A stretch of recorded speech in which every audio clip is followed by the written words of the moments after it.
मला टेन्शन आलंय ग. कसलं रे? आपल्या फ्रीलान्सिंग जॉबमुळे माझ्या मुलीला डॉक्टर करणं कठीण दिसतंय. त्यात कठीण काय? देवेंद्रजींचं सरकार असतानाच वैद्यकीय अभ्यासक्रमासाठी राजश्री शाहू महाराज शिष्यवृत्ती योजना लागू करण्यात आली आणि आता तर मराठा आरक्षण सुद्धा मिळालंय. माहिती आहे मला. डॉक्टर बाबासाहेब आंबेडकर यांनी लिहिलेल्या संविधानावर आणि त्यांच्या कायद्यावर देवेंद्रजींना पूर्ण विश्वास आहे. पण त्यांनी मराठ्यांसाठी काय केलं? तुला माहीत नसेल म्हणून सांगते. UPSC आणि MPSCच्या स्पर्धा परीक्षेतून 51 IAS ऑफिसर आणि 304 मराठा तरुण हे क्लास 1 ऑफिसर होऊ शकले.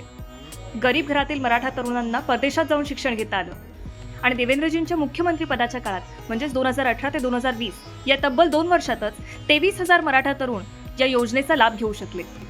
मग ह्या योजनेअंतर्गत मी तिला नक्कीच डॉक्टर बनवू शकेन. देवेंद्रजींच्या ह्या कार्यासाठी आपण बोलावं तितकं कमी आहे. त्यांच्या या कार्याला माझा सलाम. थँक्यू देवेंद्रजी.